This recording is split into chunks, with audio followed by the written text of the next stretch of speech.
Well, I think there are many speculations about the reason why the China-U.S. Sort of a high-level strategic dialogue is being arranged like that. Of course, one of the explanations is that they would like to have better leverages or stronger positions to deal with China. And again, I think Ambassador Cui has made it very clear it's not going to help for. And China is looking for, has been called upon, a kind of a communication, a dialogue, and that would help better manage this complicated but the most and consequential relationship. But I think the condition or the most important things, of course, dialogue like that has to be conducted based on mutual respect and equality. And China is ready to, and has always been called upon to have a dialogue like that. But it does not mean China is going to accept any sort of compromise or concessions on the question of China's sovereignty, territorial integrity, and other core interests. All right, and Einar, Washington says it does not have unrealistic expectations about the outcome of the meeting, and Blinken noted this will not be a strategic dialogue, and there are no intentions for follow-up engagements.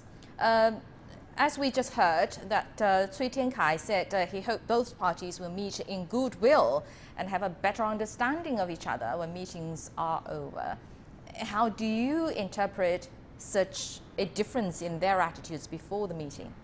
Well, this is a kind of first salvo. I mean, Biden has not changed anything in terms of goals from Donald Trump. He just simply said tactics need to be changed. So, as I said, this is their first foray. They want to see how China reacts to what is inevitably going to be a litany of grievances against China that the U.S. has been collecting on its way through the Quad and through the rest of Asia and Japan and South Korea. Mr. Rong, Ambassador Cui also said that China hoped that any activities the U.S. carries on with its partners will not target or harm the interests of a third country. And he also stressed China will not make concessions on its core interests. So what do you think he's trying to, what message do you think he's trying to send here? What's Beijing's red line? Well, I think China's positions on the question of relationship with the United States has always been consistent, that we want to have a non-confrontational, no conflict, and kind of a cooperation based on coordination and collaboration and a win-win, through win-win cooperation.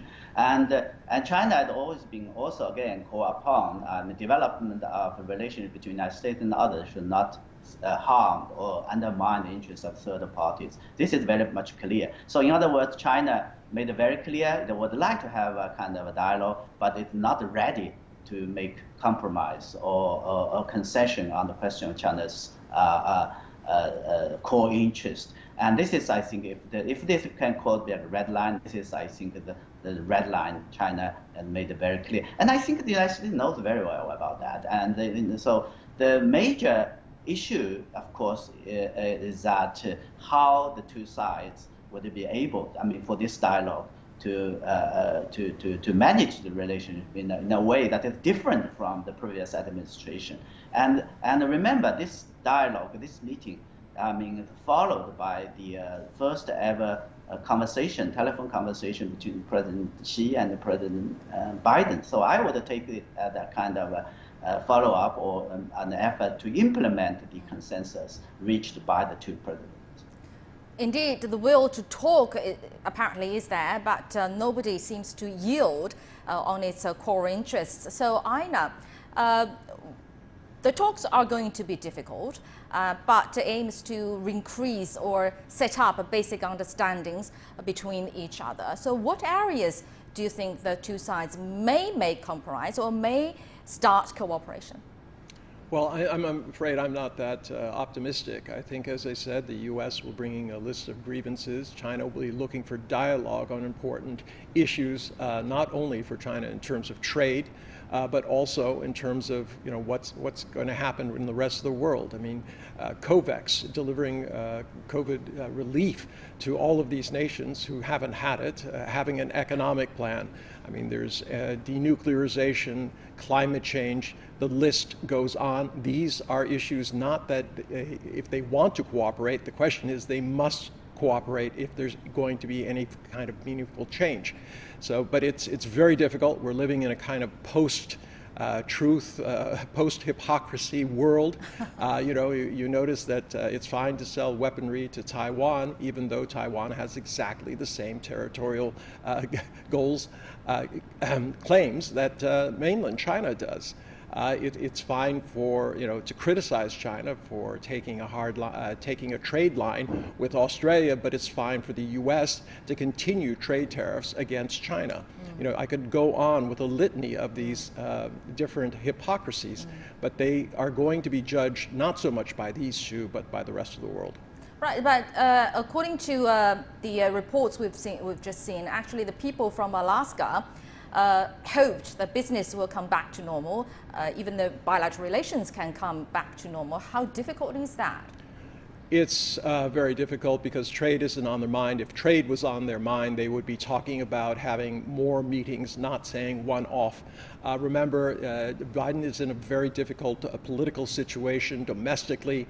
It was expected that he would take on the international issues after the first 100 days and getting his domestic agenda in place. That has not happened. He's facing threats in terms of trying to take the vote away from many minority communities that supported his election. He's fighting other fires and within his own party. So it may be that this is a gesture that he's using to try to bring people together as he tackles his domestic agenda, because he's certainly not planning anything long term. Mr. Rong, although Blinken said this meeting does not mean that a dialogue mechanism between the two sides will be set up, but he did say that this is the initial meeting to lay out each other's core interests or understanding of each other. So are you expecting more talks like this to happen in the near future? Yeah, certainly. I think there are so many things, and the relationship is so important that it cannot be managed except for dialogue, the meeting like that. So I think the name is one thing. And remember, if you look at the relationship, the history of China-U.S. relationship, there are so many mechanisms, dialogue mechanisms, and so forth. So I would expect that even though at this moment the United States does not want to subscribe to a kind of a mechanism like that, I would say that dialogue will go on, meetings we are going to have, and there are expectations, speculation that next month there will be maybe some arrangement about even at the summit level for continued sort of a conversation or communications like that. So I would expect there will be more, even though dialogue, even though in different names.